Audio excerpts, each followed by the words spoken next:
5 साल की एक लड़की सोशल मीडिया पर एक वीडियो अपलोड करती है और कहती है कि मेरे पापा से कुछ न किया जाए। दरअसल उस लड़की के पिता कश्मीर के रहने वाले राकेश्वर सिंह मिन्हास सीआरपीएफ में कोबरा कमांडर। उनका एक जत्था छत्तीसगढ़ के बीजापुर और सुकमा जिले के बीच टेकल गांव गुड़ा से गुजर रही थी कि अचानक ही नक्सली उन पर हमला कर देते और हमला इतना जबरदस्त था कि 22 जवान मौके पर शहीद हो जाते और 25 जवान गंभीर रूप से घायल हो जाते हैं। लेकिन कोबरा कमांडर राकेश्वर सिंह मिन्हास बेहोश हो जाते हैं और जब उनकी आंख खुलती है तो पता चलता है कि वो नक्सलियों के कब्जे में। लगभग 100 घंटे से भी ज़्यादा समय बीत चुका था। प्रशासन पहल नहीं कर रहे थे क्योंकि अगर उन्हें छुड़ाने की कोशिश करते तो हो सकता है कि दबाव में आकर नक्सली कहीं उन्हें मार न दे। इसी बीच एक स्वतंत्र पत्रकार प्रशासन से बात कर अपनी तरफ से कोशिश करते हैं। वह पत्रकार कुछ समाज सेवियों और जिम्मेदार लोगों के साथ एक टीम बनाते हैं और लगभग 11 लोगों की एक टीम के साथ वो सीधा जंगल पहुंच जाते हैं। जंगल में अलग अलग इलाकों में उन नक्सलियों की तलाश करना शुरू कर देते हैं। आखिरकार वो मिल जाते हैं। इस पत्रकार ने अपील की उन नक्सलियों से कि इन्हें छोड़ दो। पत्रकार की अपील काम आती है और नक्सली कहते हैं कि ठीक है, इसे तुम ले जा सकते हो। वो पत्रकार अपनी बाइक पर उस फौजी को बिठाकर लाए और सीधा प्रशासन को सौंप दी। दरअसल उस बच्ची की जो अपील थी वो अपील इतनी ज़्यादा मार्मिक थी कि मन किया कि अब कुछ भी हो जाए, जाना तो पड़ेगा ही। इस पत्रकार की यह कहानी है जो अब इस दुनिया में नहीं रहे।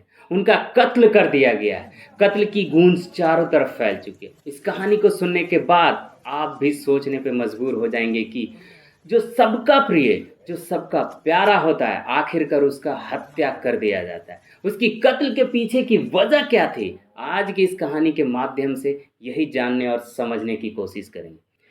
नमस्कार दोस्तों, दिल से स्वागत है आपका फिर से एक नई और सच्ची क्राइम स्टोरी में। दोस्तों, आज का वीडियो आप तक लाने का उद्देश्य किसी का दिल दुखाना या परेशान करना नहीं, बल्कि आपको सचेत और जागरूक करना है।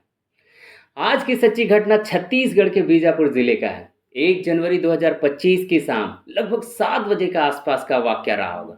एक स्वतंत्र पत्रकार जो कि किसी मेन स्ट्रीम मीडिया के चैनल में जुड़े भी हैं।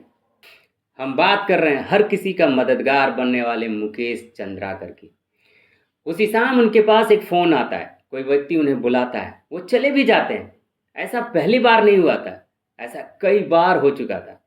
घर वालों को इस बात की तो आदत पड़ चुकी थी, लेकिन 2 घंटे, 3 घंटे, 4 घंटे समय बीत चुका था, लेकिन मुकेश चंद्राकर का कोई पता नहीं चलता। वो वापस नहीं आए थे।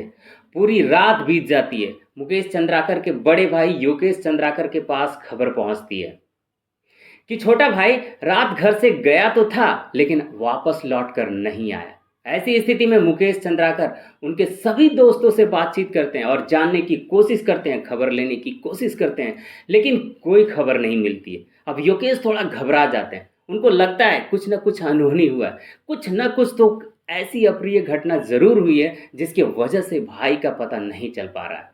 भाई कम, उसे बेटे की तरह योगेश ज़्यादा मानते थे।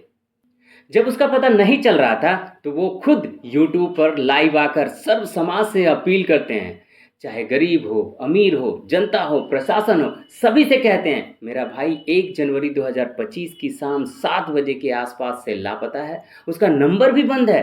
किसी के पास कोई खबर हो या किसी ने कोई देखा है, कुछ भी इंफॉर्मेशन आपके पास आता है तो कृपया जरूर दीजिएगा। इसके बावजूद भी कोई रिस्पॉन्स नहीं आता है। अगला दिन निकल जाता है, पुलिस तक बात पहुंचती है, गुमशुदगी दर्ज कर ली जाती है, पुलिस जांच पड़ताल में जुट जाती है, तो वो देखते हैं कि उसका लोकेशन जो है उसी गांव के आसपास का है। लेकिन साथ ही पत्रकारों ने फिर अपनी तरफ से कोशिश करना शुरू किया। जीमेल की मदद से उनकी अंतिम लोकेशन निकाला तो बीजापुर शहर का ही एक इलाका चट्टान पारा बस्ती के पास उनकी आखिरी लोकेशन पाई जाती है। सभी पत्रकार इकट्ठा होते हैं, सीधा एसपी तक पहुंचते हैं, जाकर कहते हैं कि साहब अंतिम लोकेशन तो मिल गया है और वो लोकेशन है चट्टान पारा बस्ती। आपको पुलिस भेजनी चाहिए, मुकदमा तो दर्ज ही था गुमशुदगी का। प्रशासन के लोग भी अपनी तरफ से पूरी प्रयास कर रहे थे। दावा यह भी किया जा रहा था कि सरकार भी कहीं न कहीं इस मामले को गंभीरता से ले रही थी, लेकिन पत्रकार अपनी तरफ से काम कर रहे थे। पुलिस उस लोकेशन पर पहुंचती है। वहां जाने के बाद पता चलता है एक ऐसा घर जहां पर बैडमिंटन कोर्ट बना हुआ है। उस जगह पे बहुत ज़्यादा लोग आते जाते नहीं थे, कोई खास अवसर पर भी यहाँ आना जाना होता था। सभी पत्रकार कहते हैं कि हो न हो हमें बैडमिंटन कोर्ट के अंदर जाकर भी देखना चाहिए। लोग जाते हैं, पूरी तलाश करते हैं, लेकिन मुकेश चंद्राकर का कोई भी पता नहीं चलता है।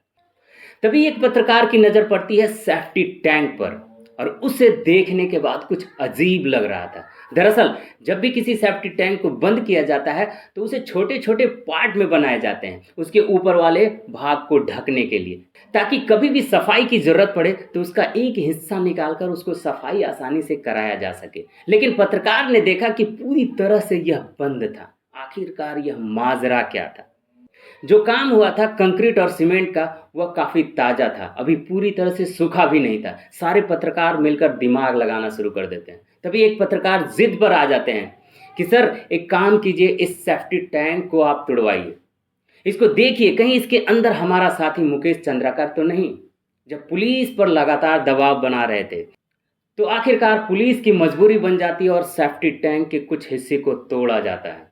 तो पता चलता है कि पत्रकार की लाश उसी पानी में तैर रही है। अब इतना था, मामला सोशल मीडिया पे वायरल हो जाता है। हर किसी की जुबान पर मुकेश चंद्राकर की कहानी पहुंचने लगती है। आखिरकार उनकी हत्या क्यों की गई, हर कोई जानने की कोशिश कर रहा था। लेकिन तभी सभी पत्रकारों को याद आता है कि अभी कुछ हफ्ते पहले ही एक खबर प्रकाशित की गई थी, जिसमें लगभग 120 करोड़ रुपए की योजना थी, जिससे सड़क का निर्माण करना था। लेकिन सड़क निर्माण ठीक से हुआ नहीं था और लगभग 90% राशि जारी कर दी गई थी ठेकेदार सुरेश चंद्राकर को। और यह बात मुकेश चंद्राकर ने प्रकाशित की थी। जब खबर चला तो हड़कंप मचना तय ही था। इतना हड़कंप मचता है कि सुरेश चंद्राकर को सीधा सीधा बोल दिया जाता है कि जो सड़क के लिए तुम्हें पैसे दिए गए थे, इस सड़क को उखाड़कर फिर से तुम्हें इसी पैसे से दोबारा बनाने पड़ेंगे। 120 करोड़ रुपए की बड़ी रकम थी, नुकसान बड़ा था। ठेकेदार को कुछ न कुछ लगा और यहीं से उसने साजिश रचना शुरू कर दिया। ऐसा दावा ही नहीं किया जा रहा है, ऐसा खुलासा भी हो चुका है, क्योंकि उसके ही बैडमिंटन कोर्ट में जो सेप्टी टैंक बना हुआ था उसमें ही लाश मिलती है। जब पोस्टमार्टम के लिए लाश को भेजा जाता है तो पता चलता है कि पहले इसे गला दबाकर मारा गया और उनके सीने और पीठ पे काफ़ी बार वार किया गया है। साथ ही उनके सर पे किसी धारदार चीज से या कुल्हाड़ी पे मारकर उसकी हत्या कर दी गई।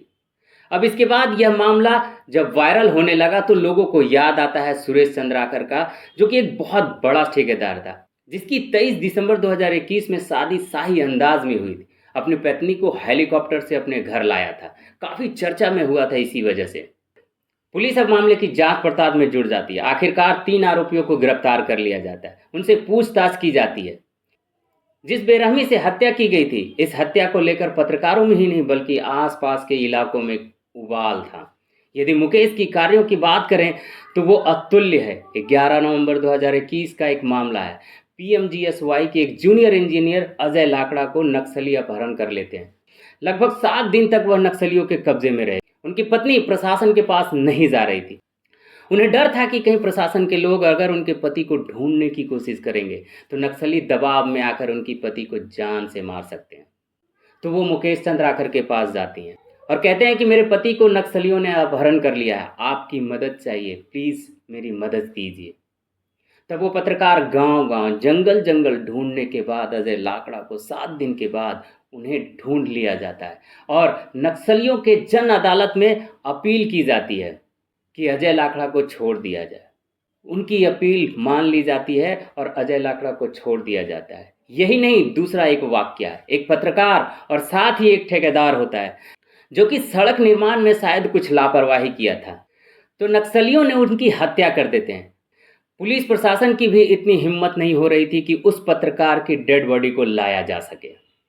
तभी मुकेश चंद्राकर हिम्मत जुटाकर पिकअप गाड़ी के साथ सीधा नक्सलियों के इलाके में पहुंच जाते हैं। उस लाश को कब्जे में लेते हैं और उसके घर वालों को सौंप देते हैं और कहते हैं कि अब आप इनकी अंतिम संस्कार कर सकते हैं। इस तरह से बीजापुर इलाके में मुकेश चंद्राकर की कहानी वायरल होती है। हर किसी के जुबान पर उस व्यक्ति का नाम हो। दरअसल गरीबों के हक के लिए लड़ते थे, पत्रकार की मदद के लिए खड़े रहते थे, यहाँ तक प्रशासन की जब जरूरत पड़ती थी तो उनका सहयोग देते थे और यही नहीं, नक्सलियों को अगर इस पत्रकार की ज़रूरत पड़ती थी तो वो खड़े हो जाते थे। आपको बता दें, उन्होंने अपने यूट्यूब चैनल पर 12 अगस्त 2022 को 5 मिनट 7 सेकंड का एक वीडियो डालते हैं, जिसमें दिखाया है कि नक्सली किस तरह से ध्वजा आरोहण करते हैं। अगले ही दिन 23 अगस्त 2022 को एक और वीडियो डालते हैं 6 मिनट 50 सेकंड की, और दिखाया कि बस्तर के जंगल में किस तरह से कैंप लगाकर वो लोग रहते हैं, उनके हथियार तक को दिखाया और कई चीज़ें ऐसी दिखाई, और नक्सलियों को कोई एतराज़ नहीं हुआ। प्रशासन को लगता था कि एक ऐसा मध्यस्थता करने वाला व्यक्ति है जो सभी की परेशानियों में आता है, लेकिन वह अब वो दुनिया में रहे नहीं, क्योंकि उनकी हत्या कर दी गई और हत्यारे को तो निकाल लिया गया है। उनको पुलिस अपनी कस्टडी में ले चुके हैं। एक नहीं, तीन तीन लोग इनकी हत्या में शामिल थे। सुरेश चंद्राकर, साथ ही साथ उसका एक छोटा भाई और उसका एक एम्प्लॉय महेंद्र, तीनों के तीनों अभी पुलिस के गिरफ्त में है और उम्मीद है कि इनको कड़ी से कड़ी सजा मिलेगी। लेकिन मुकेश चंद्राकर जैसे सदियों में पैदा होते हैं, ऐसे लोग आसानी से नहीं मिलते। हम जरूर चाहेंगे कि उनके परिवार को इंसाफ तो मिले ही। इसके साथ ही हम विदा लेते हैं। मिलते हैं हम लोग नेक्स्ट वीडियो में। तब तक के लिए आप और अपने फैमिली का ख्याल रखिए। यह वीडियो देखने के लिए बहुत बहुत धन्यवाद। जय हिंद।